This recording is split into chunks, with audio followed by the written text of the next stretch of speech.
about y'all, but for me, spooky season starts September 1st and ends March 1st. All the cold months are spooky. Well, if we're being honest, it's spooky season all year round over here.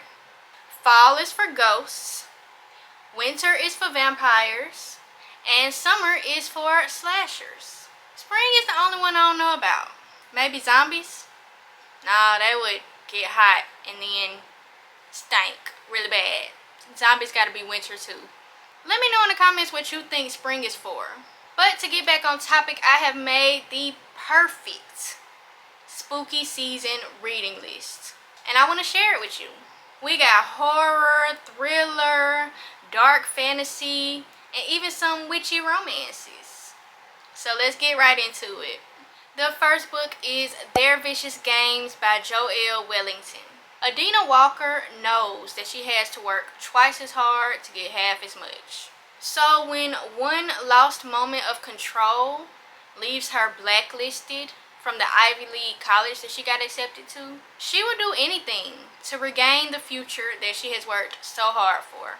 Even if that includes entering into a high-stakes contest hosted by a prominent, insanely rich family who will give the winner access to all the opportunities that their power and wealth afford.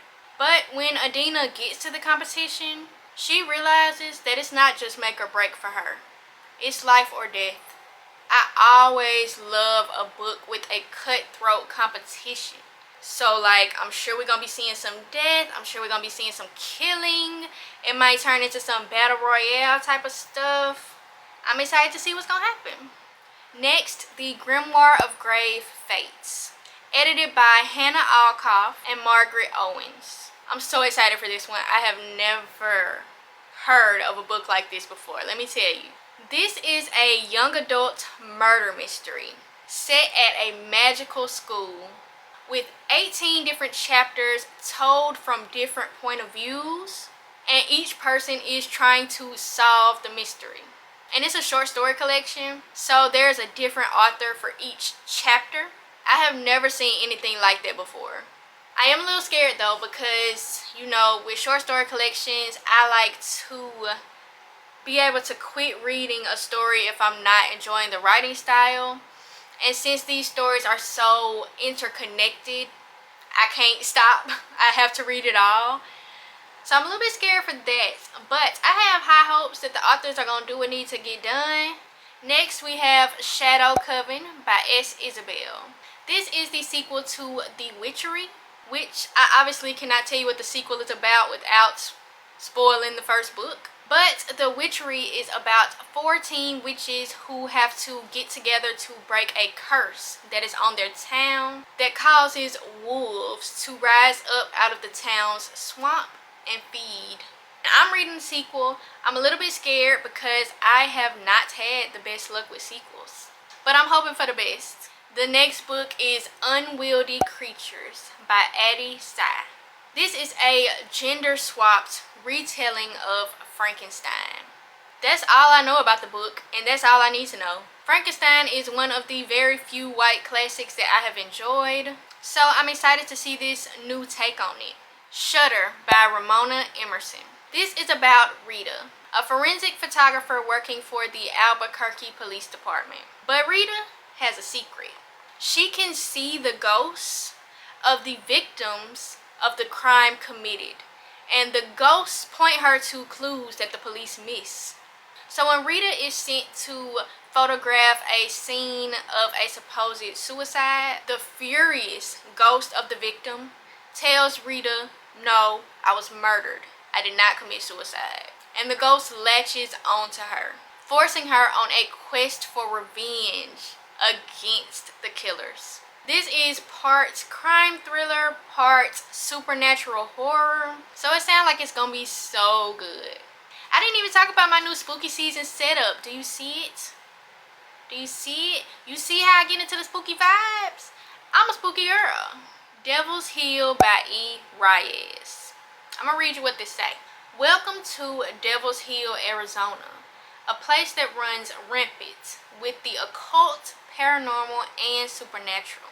As Halloween approaches and a group of teenage witches inadvertently summon an ancient deity into a scarecrow, they set off a chain of events that unleashes true evil upon the town.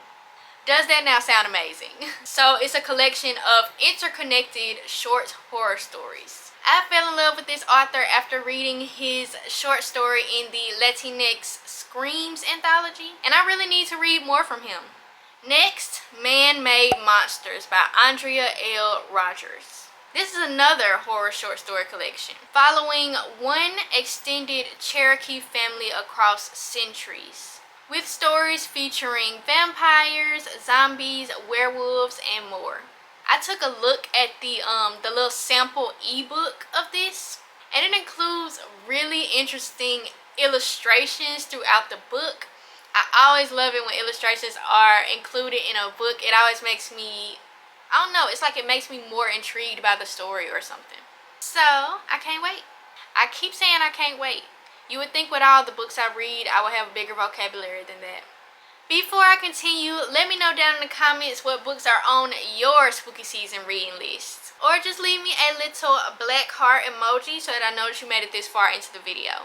And make sure to like, subscribe, and turn on post notifications because it's spooky season and your girl got a lot of spooky content coming. Back to the books. I don't know what that was. I don't know what that was. It was giving Austin Powers. But Beyonce and Austin Powers, okay? There's No Way I'd Die First by Lisa Springer. Horror movie expert Noelle decided that she is the perfect person to throw the ultimate, most exclusive Halloween party in her city, with some of the top influencers at her school on the guest list. So this becomes a big opportunity for her popularity to spike, because she could really use the social boost for an upcoming brand expansion. Nothing is gonna ruin this party. She not letting nothing ruin this party, except the low budget It clown she hired for a stirring round of tag. He acts as one of her classmates, and from the looks of his devilish grin and his bag of tricks, he just getting started. But Noelle has been waiting her entire life to prove that she is a final girl. The thing is, I know I'm a final girl. I have watched enough horror movies, read enough horror books to know that I could survive. I do not feel the need to prove it. So keep that over there. Keep that over there. I do not need to prove it. I know I'm a final girl, but I ain't never gonna be put in a position to be a final girl, so I'm good. Never Whistle at Night, edited by Shane Hawk and Theodore C. Van Ost Jr.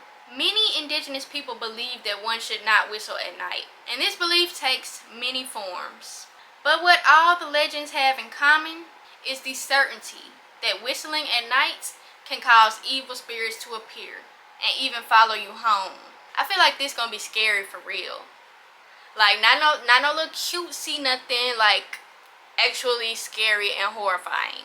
I have definitely heard that you are not supposed to whistle at night. So wait, I've heard that you can't whistle in the woods at night. And I'm black, so I'm not finna be in the woods at night, no way. But can you not whistle at night in the house either? Now I'm scared. Can you whistle in the house at night? I'm just gonna cease all whistling until I find out. Why am I asking these questions anyway? I literally cannot whistle. But yeah, I'm incredibly excited for that. I feel like it's gonna give horror. Not no little cutesy little nothing, like horror. And I'm ready. Also, if y'all got recommendations for some books that are horror, keep you on the edge of your seat, make you think, am I really supposed to be reading this at night? Comment down below and let me know, because I've been on the lookout for some. Next, we have a book that I actually have right here. Skin Thief by Susan Palumbo. This one comes out September 30th. I have an early copy of it. This is a horror and dark fantasy short story collection, and it includes stories featuring gothic hauntings. You know I love a gothic haunting.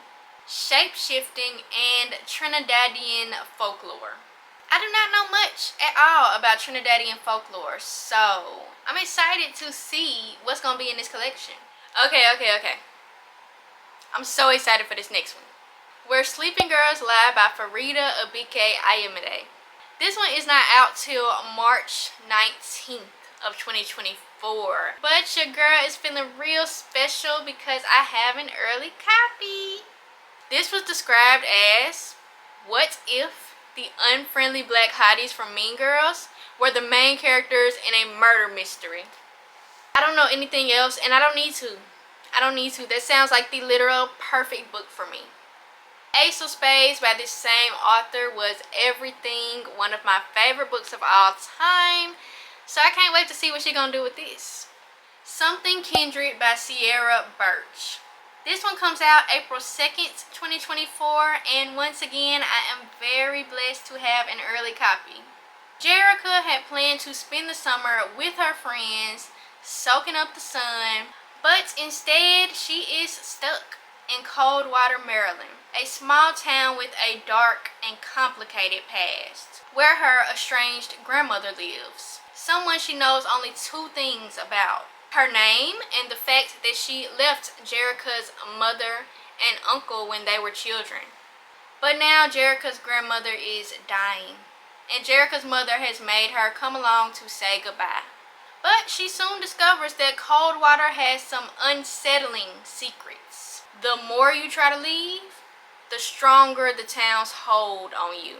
As Jerica feels the chilling pull of her family's past, she begins to question everything that she thought she knew about her mother, about her childhood, and the lines between living and dead. Sounds very creepy. Out of Body by Nia Davenport. This comes out February 6th, 2024. All these spooky 2024 releases that I have access to, I feel very special. 17-year-old Megan Allen has been jumping from friend group to friend group in her high school, trying on identities like outfits, and nothing ever seems to fit, until she meets LC, the adventurous, charismatic girl that appears at her favorite coffee shop one day like magic. Finally, Megan starts to feel like she is becoming the person that she is meant to be, a person just like LC. On the night of their friendiversary, what was supposed to be a bonding experience ends in a waking nightmare. Suddenly, Megan is no longer herself, literally. She is not in her own body. Too late, she realizes that LC has dangerous secrets. Betrayed by her best friend, thrust into another girl's life, and targeted by LC's enemies, she must claim what makes Megan Megan to get her life back, or die trying. This is written by the same author who wrote The Blood Trials and The Blood Gift. I love The Blood Trials to death and hated The Blood Gift. So we're gonna see how this goes. This is like a tiebreaker. I still have high hopes though. We're gonna see what happens. Now let's get into some books that are on the way less spooky side, but are still spooky season themed, because I have cozy, witchy romances that I want to get to. Debate and Decadence by Sula Sullivan. Like any good mysterious witch, Amaya seldom ventures outside of the woods that surrounds her cottage, until a chaotic runaway bride named Rue shows up on her doorstep insisting that they are soulmates. She's convinced that all she has to do is miss her own wedding and show Amaya what fate has in store. Does this not sound incredibly adorable? I feel like it's gonna give me all the cozy vibes, all the sweet fuzzy feelings, and I'm here for it. Witchful Thinking by Celestine Martin. Living in Freya Grove, a magical seaside town where mystical beings are the norm, Lucinda should be satisfied with her teaching job and her nights spent reading tea leaves. But she cannot stop wishing for more, until one day that wish accidentally becomes a spell, and she finds herself with the inability to say no to anything, even when her high school crush needs her help unjinxing his house across the street. And until Lucinda can unhex herself, She and her crush are stuck together. Sounds so cute. We love a witchy black romance. I'm pretty sure that the guy is a merman, which could be stupid but could be fun. We gonna see. What the Hex by Alexis Daria. When Catalina returns home to Isla Bruja, a secret magical enclave that is home to the richest and most powerful Latinx witch families, for her older sister's wedding, she is shocked to discover that her soon-to-be brother-in-law is possessed by a demon, and everyone else is under the demon's spell.